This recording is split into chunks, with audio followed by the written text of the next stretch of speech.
은혜로우신 아버지, 많은 사람들 중에 우리를 불러내서 하나님 백성 삼으시고 오늘도 거룩한 주의를 지키게 하심을 감사드립니다. 부족한 종을 다시금 귀한 단에 세워싸우니 나의 모든 잣대는 숙이시고 성령께서 지배하시고 역사하여 주시옵소서. 마음속에 참된 진리의 말씀대로 승리하는 우리들 되게 해 주시옵소서. 예수님의 이름으로 기도하옵나이다. 아멘. 반갑습니다. 오래간만입니다. 행복해 보입니다. 목사님도요 그러세요. 행복해 보입니다. 그런데 사실은 행복하십니까? 이렇게 물으면 문득 대답이 안 나올 거예요. 내가 행복한가? 왜 그런가 하게 되면 사람들은 다 행복을 바라지요. 누구나 행복 바라지 않고 사는 사람 없어요. 그러나 그 행복을 어디에서 찾으려고 하느냐? 어떤 조건 속에서 찾으려고 해요. 그러니까 내 환경이 지금 이렇게 남보다 좋지 않으니까 이 환경이 좀 달라지면 내 행복해지겠다. 또 우리 결혼도 상대를 고를 때 조건적으로 그 집의 배경이 어떻고 재산이 어떻고 그러면 내가 그 사람하고 결혼하면 행복해질 것 같다. 그러니까 대부분 사람들이 행복을 어떤 조건에서 찾으려고 하다 보니까 그렇게 만족스럽지 못해요. 또 어떤 때는 이 소유에서 찾으려고 그래. 행복은 소유에서. 내가 돈을 많이 가지고 있으면 내가 행복한 것처럼. 또 건강도 소유하시면 행복하다. 그리고 사회적 지위도 갖고 있어야 행복하다. 그러니까 어떤 조건이나 또 이 소유의 개념에서 행복을 생각하다 보면 항상 내가 행복한지 잘 모르게 됩니다. 특별히 행복이라는 것이 무엇인가 국어사전의 표현대로 보면 제가 그대로 읽어드릴게요. 행복은 욕구가 충족이 되어 부족함이나 불안감을 느끼지 않고 안심해하는 심리적 상태를 의미한다. 이게 무슨 말입니까? 행복이라는 것은 내 욕구가 있는데 내 욕구가 충족이 돼서 만족한 상태에 있는 그 심리 상태가 그 행복이다. 자, 그러면 사람의 욕구가 얼마만큼 채워져야 만족하다고 생각하십니까? 그래서 이 심리학자인 이 에이브람 마슬로우라고 하는 사람은 이렇게 얘기해요. 사람의 욕구는 어느 단계를 달성하게 되면 계속해서 더 높은 단계를 기준으로 삼기 때문에 절대적 행복이라는 것은 존재하지 않는다. 그래서 그렇죠? 입이 있으면 말해봐요. 그렇죠? 절대적 행복이란 있을 수 있습니까? 없어요. 설교를 이제는 이 대화식으로 하는 게 좋아요. 내가 과거에는 일방적으로 했는데 응답이 있어야 저도 좋더라고요. 여러분, 욕구 충족이라는 것은 이 세상에서 있을 수 없어. 내가 하나를 가지면 둘 가지고 싶고, 셋을 벌었으면 다섯, 여섯을 벌고 싶고, 한정 없어요. 이게 메슬로우라고 하는 사람이 이거 잘 생각했어. 저도 이분하고 동감이요. 자, 그러면 이렇게 보면 세상에서 행복을 찾을 사람 아무도 없죠? 그러면 성경에서는, 하나님 말씀에서는 행복을 어디에서 찾으라고 하느냐? 이게 중요합니다. 성경 가운데서도 구약의 완성으로 오신 예수 그리스도는 우리에게 어떤 사람이 행복한 사람이라고 했느냐? 그래서 복음서 가운데서 특별히 팔복을 얘기했어요. 그걸 산상수훈이라 그러는데 복음서 중에 복음서라 그러는데 예수님이 마태복음 5장에 보면 이런 사람은 복이 있나니 그랬어요. 그런데 그 예수님이 가르친 복의 개념을 가만히 보면 어떤 조건의 관계에서 또는 소유의 관계에서 얘기한 게 하나도 없어요. 그러니까 예수님이 말한 복이라는 것은 조건이나 또는 소유의 개념에서 말하지 아니하고 관계, relationship, 이 관계에서 설명을 해요. 사람이 복 있는 사람이 어떤 사람이냐 할 때 관계인데 누구와의 관계인가 하면 하나님과의 관계입니다. 그래서 하나님과의 관계에서 행복한 사람들이 있다고 하는 것을 예수님이 말씀했어요. 심령이 가난한 자는 복이 있나니 천국이 저의 것이요. 하나님과 하나님의 나라와 하나님의 의와 정의와 모두가 다 뭡니까? 하나님과의 관계에 되어지는 그 관계 속에서 행복을 얘기를 했어요. 그렇기 때문에 하나님과의 관계라는 것이 또 무엇을 의미합니까? 하나님의 존재를 믿고 믿을 신. 하나님이 우리에게 무엇이라고 말씀하시느냐 하는 언약, 말씀을 바라보면서 사는 것. 바라볼 그래서 참된 행복은 어디서 찾을 수 있느냐? 하나님을 믿고 하나님의 약속의 말씀을 바라보면서 사는 사람이 이거에 행복하다 그 말이에요. 믿으시면 아멘. 정말 그래요. 그러니까 나는 행복한 사람이요. 나만 행복한 사람이 아니고 여러분 다 행복한 사람인 줄 믿습니다. 아멘은 잘하네. 그런데 그 아멘이 값싼 아멘이 되면 안 된다 그 말이요. 자, 그러면 믿음의 조상이 누구라고요? 그러면 아브라함이 제일 행복한 사람이겠는데 아브라함의 믿음을 통해서 오늘 우리들이 깨달을 것이 세 가지가 딱 있어요.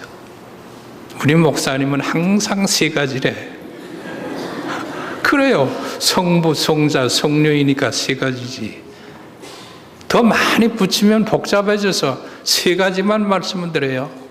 그러면 행복한 사람이 되기 위해서는 하나님을 믿고 하나님의 그 약속을 바라보면서 사는 사람들이 그것이 행복한 사람이라 하게 되면 첫째는 아브라함을 통해서 배울 수 있는 것은 아브라함을 하나님이 불러냈을 때에 영웅적인 행동을 했습니다. 나이 70대에 75살 때에 너 일가 친척 고향 아비집을 떠나라. 그리고 내가 네게 복을 줄 텐데 너는 내가 지시하는 땅으로 가라. 너로 큰 민족을 이루게 하고 내 자손이 하늘의 별과 같이 땅의 모래같이 충만하게 하고 내 이름을 높이 창대케 하고 모든 나라가 너로 인해서 복을 받게 되리라. 얼마나 이거 참 귀한 약속입니까? 그러니까 아브라함이 예 하고 순종하고 나왔어요. 이게 영웅적인 행동입니다. 하나님의 약속이 우리에게 그렇게 임할 때 나는 어떤 반응을 하겠는가 하는 거 여러분 먼저 생각해야 해요.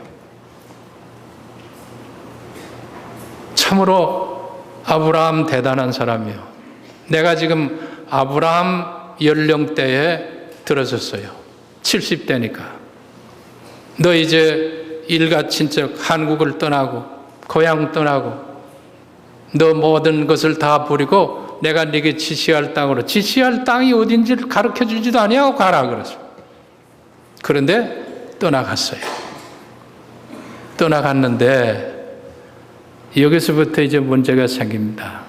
이걸 영적으로 해석을 하면 여기 앉아 이 말씀을 듣는 여러분들은 다 뭐요? 하나님이 불러냈기에 이 자리까지 나오신 줄을 믿습니다.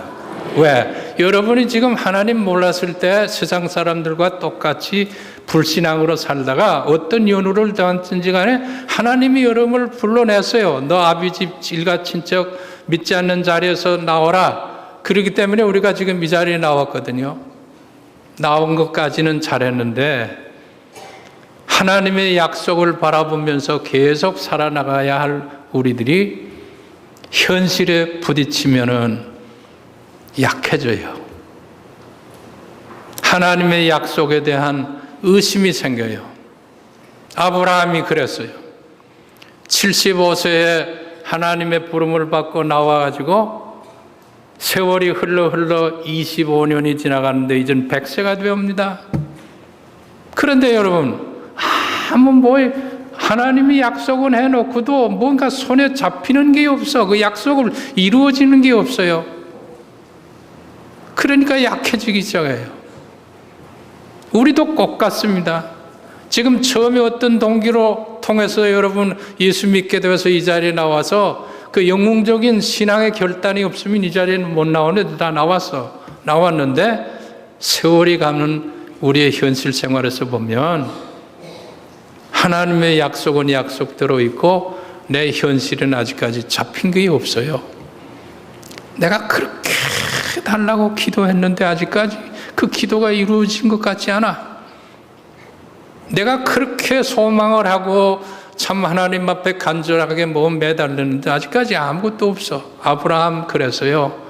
자기 부인이 이미 단산하게 됐어.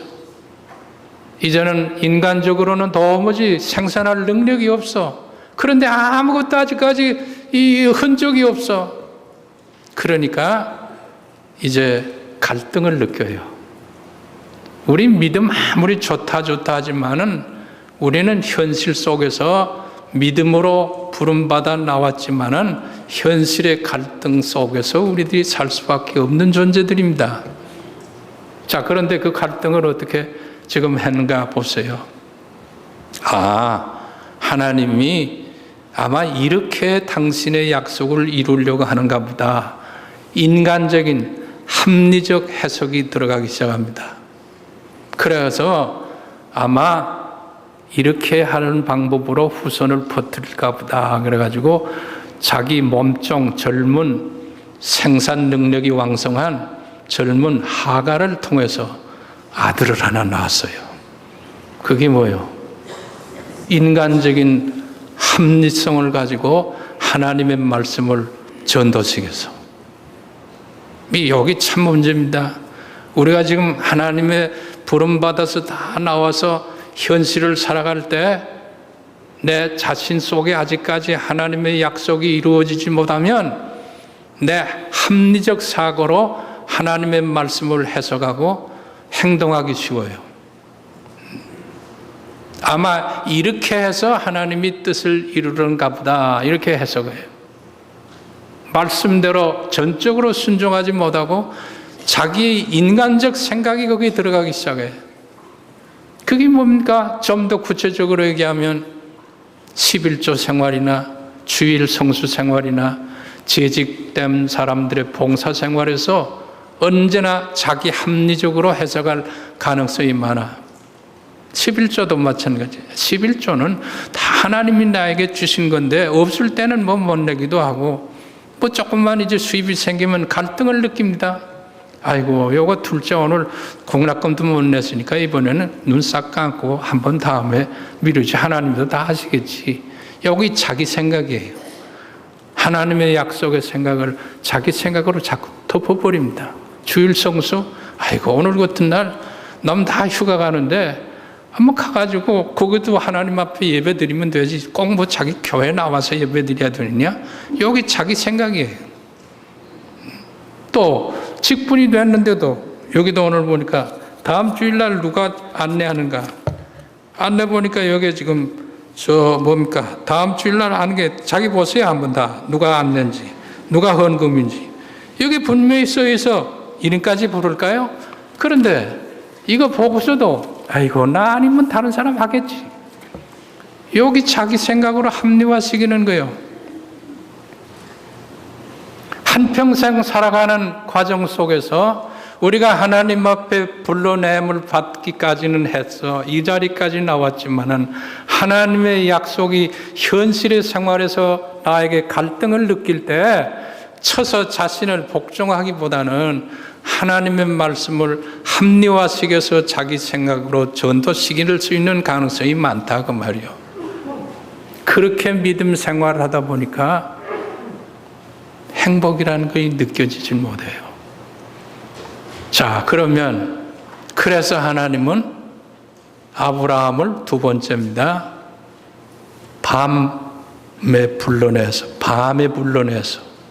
낮에 부른 게 아니고 밤에 불러내서 내가 하늘을 들어서 뭇별을 셀 수 있는 보라. 뭇별을 셀 수 있나 한번 보라.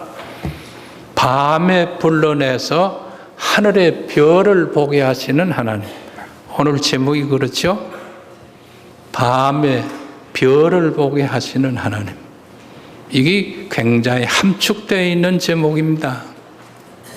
우리는 밤과 같은 세상 속에서 지금 살아요.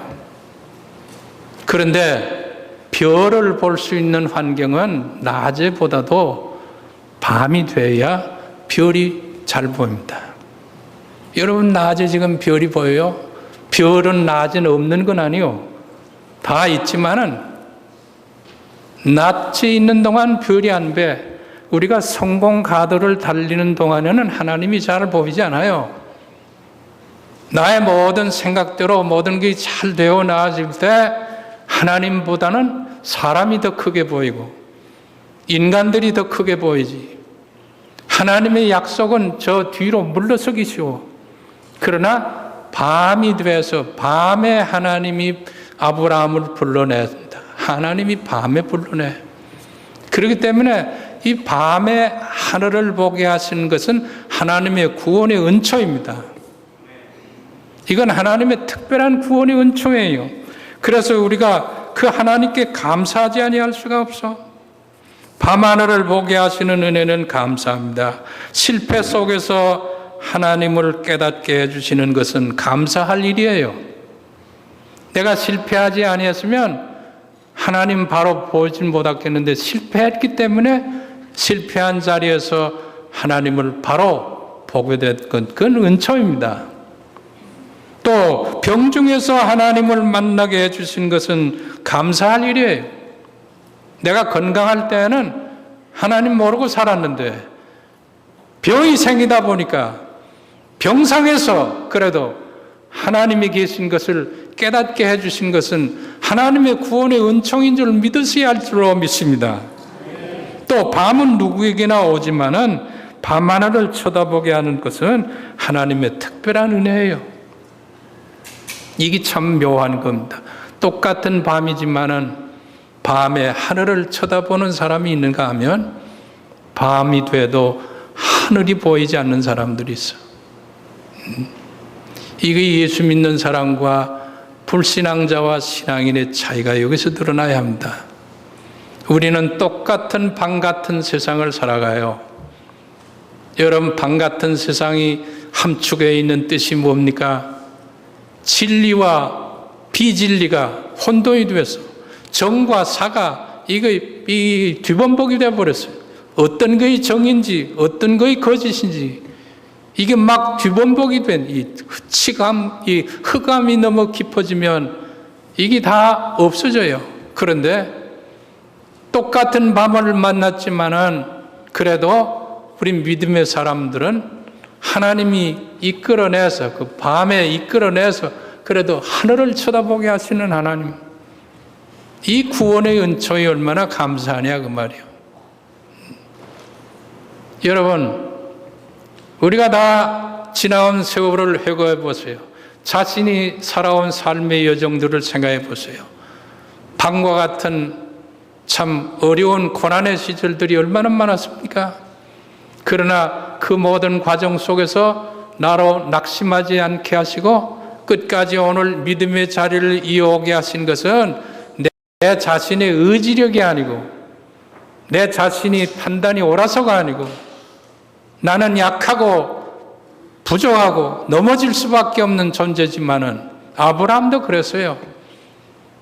약해질 때 그도 창피한 일도 당하고 어려운 일도 당해서 마누라를 뺏길 위험 속에도 처하게 되고 가난한 가운데서 흉년이 들어서 배고파서 당장에 호구지책으로 어려움을 당하기도 하고 이게 다 믿음으로 불러냄을 받은 현실의 삶에서 일어나는 방 같은 현실입니다. 그런데 하나님은 아브라함을 끝까지 사랑하셨기에 밤에 불러서 하늘을 보라고 그랬어요. 그리고 세 번째가 뭡니까? 그 하늘에 별들을 세어보라고 그랬어요. 여러분, 별을 세어볼 수 있습니까? 그런데 그 별들 하나하나 속에 약속의 언약이 보증되어 있다 하는 것을 환기시키기 위한 행동적인 교훈입니다. 그러니까 너의 후손이 저 뭇별과 같이 무수하게 이제 번성하리라 하는 것을 별을 세어보면서 그 약속하신 그 하나님의 약속의 언약을 붙잡고 살아가도록 하기 위해서 하나님은 별을 세어보라고 그랬어요. 여러분, 참으로 이 별을 세어보라고 하는 하나님의 뜻을 잘 깨달아야 합니다. 우리는 여기서 우리의 신앙을 되돌아보지 아니할 수가 없어요. 하나님의 약속의 보증을 믿고 살아가야겠는데 왜 우리에게는 불신의 구름이 이렇게 지금 두텁게 깔려 있습니까? 아브라함도 하나님의 약속을 의심했을 때는 약해져서 간 곳마다 어려움을 당했지만은 내가 요즘 그러한 고난인지 우리 가정이 지금 그런 모습은 아닌지 성령께서 여러분들에게 오늘 묻습니다. 그러나 하나님의 언약을 믿고 의지했을 때 새로운 용기와 힘이 생겼어요. 하나님은 바로 그런 그의 믿음을 의로 여겼다 그랬어요. 참 이 말씀 내가 묵상할 때마다 감격스러워요. 아브라함이 여호와를 믿으니 어떤 여호와를 믿었습니까? 아직도 자기에게는 손에 잡힌 것은 비록 없지만은 내가 너를 복주리라.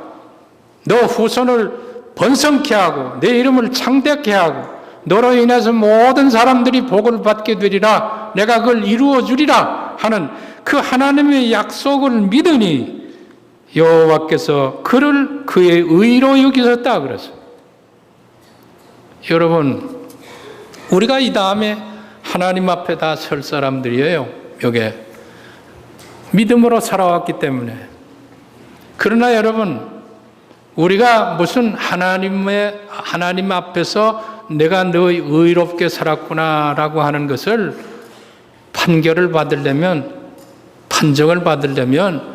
우리가 무슨 계명을 다 지켰기 때문에 그리고 남이 할 수 없는 영웅적인 신앙의 행동을 했기 때문에 그런 것만 가지고 하나님이 너 의롭다라고 일컫는 게 아니고 비록 방 같은 세상을 한평생 살아오면서도 내 약속을 너는 놓지 아니하고 밤하늘에 별을 끝까지 세면서 살아온 그 믿음, 내가 내 믿음 그걸 보고 내가 너를 의로 여긴다. 이게 우리 마지막에 하나님 앞에 판정받을 믿음이에요. 지금 여러분 어떤 환경에서 사시는지는 저는 모릅니다. 다 제각기 자기의 환경들이 있겠죠. 그러나 공통적인 것은 밤이요. 밤 같은 세상에 우리 찬송도 있죠. 내 너를 위하여 몸부려 피 흘려 주셨는데 밤 같은 세상에 우리들은 어떤 모습으로 살아갑니까? 결국 마지막까지 지금 앞서간 성도들이 다 이런 모습으로 살고 간 사람들이에요. 히브리서 기자가 얘기했죠. 믿음은 바라보는 것들의 실상이고 보지 못한 것들의 증거니 이로써 선진들이 증거를 얻었느니라 그랬어요. 우리 할아버지, 할머니, 또 증조 할머니, 증조 할아버지들이 다 지금까지 하나님 나라에 지금 갔지만은 그들이 세상에 살아가는 동안 현실에서 하나님의 약속이 그 손안에 다 들어온 건 아니요. 다 바라보면서 산 사람들이요. 하나님을 믿고 그 하나님의 약속을 바라보면서 밤하늘에 별을 세워가면서 살아온 그 사람들, 그래서 그렇게 산 사람들이기 때문에 하나님이 의로 여겼다고 말이요. 초대교회 300년 동안 지하에서 산, 여러분 로마 시대 그 학정 밑에서 산 성도들 300년이 여러분 3일입니까? 그 300년의 기간 동안을 다 그렇게 살다가서요 한 번도 햇빛을 보지 못하고 살았습니다. 그런데 그들에게 약속이 다 이루어졌습니까? 현실에서는 이루어진 약속이 하나도 없어요. 그러나 지금 영적인 의미에서 보면 보세요. 지금 아브라함이 그 믿음, 그런 믿음을 믿고 살았기 때문에 지금 영적으로는 다 이루어진 거 아닙니까? 아브라함이, 우리 다 아브라함의 후손들이죠. 전 세계에 지금 하나님을 믿는, 예수를 믿는 사람들이 얼마나 많아졌어. 그 당시 아브라함 당신 자신의 손에는 주어진 것이 없지만은 그러나 그 약속을 바라보면서 산 그 믿음 때문에 하나님은 의로 여겼다고. 사랑하는 성도 여러분, 참 오늘 제가 말씀을 준비한 건 이미 다 이거예요. 첫째, 우리는 행복을 어디서 찾아야 해요? 세상 사람들처럼 조건이나 소유에서 찾으려고 하지 말고, 내 어떤 욕구에서 찾으려고 하지 말고 하나님과의 관계에서. 하나님과의 관계라는 건 하나님을 믿고 그의 약속을 바라보면서 사는, 그것이 신앙이요. 신앙생활, 믿음생활. 그 신앙생활 하야 행복한 사람들이 되는 줄을 믿습니다. 신앙 없이도 얼마든지 살겠지요. 그러나 그건 똑같은 밤이지만은 별을 보지 못하며 사는 사람이요. 그 별 속에 하나님의 영원한 약속은 지금 우리들에게도 이루어질 약속이에요. 여러분, 자선만대까지 밤에 하늘을 바라보게 하시는 하나님의 은혜 속에 살면서 그 별들 속에서 주어질 약속의 성취를 바라보면서 사는 사람이, 이게 행복한 사람. 현실에서는 나에게 이루어진 것이 없다고 지금 생각할지는 몰라도 이루어지는 것이 없는 게 아니고 그 약속 속에 이미 벌써 살아가면 그게 행복한 사람이에요. 여러분, 시므온이 나이 많아서 이제는 다, 남들은 다 벌써 하나님 앞에 갔는데 시므온은 아직까지 살아있기도 해요. 누가복음 2장 보면. 그런데 그 시므온의 소망이 뭐냐? 내가 살아있는 육체의 기간 동안 메시아를 내가 오는 거를 한번 보고 안아보고 갔으면, 그게 늘 기도의 제목이었는데 예수님이 탄생해가지고 마리아의 품에서 시므온에게 그걸 안기는 장면이 나옵니다. 그러면서 마지막에 시므온이 누가복음 2장 15절에 그러죠. 내 주제여 이제는 주의 종을 놓아주시나이다 그랬어요. 이 놓아준다는 건 릴리즈, 해방시켜주는 거예요. 속박에서부터, 포로에서부터 해방받는 거. 그래서 이제는 내가 소원을 다 이루었다, 그 뜻인데, 그게 우리 믿는 사람들의 마지막 소원이 되어야 할 줄로 믿습니다. 우리가 이 죄악 많은 어두운 세상에 포로 생활과 같은 이 삶을 살다가 결국 하나님이 부르면 마지막에 뭐예요? 우리는 죽음으로써 끝나는 존재가 아니고 해방받는 사람들이요. 얼마나 해방이 그 귀한 것을 모르고, 근데 그걸 아직까지 몰라요. 예수 믿는 것이 이렇게 행복한데 마지막 우리는 뭐요? 해방받을 사람들이에요. 지금 노예 생활에서, 죄의 멍에에서 우리는 해방을 받을 사람들이요. 그러니까 육정으로 보면 슬프다고 사람들은 다 애걸복걸 합니다마는 밤하늘에 별을 세어보면서 산 사람들에게는 그날이 해방의 날이요, 영광의 날이요, 기쁨의 날이요. 믿는 사람에게 은혜가 있을지어다.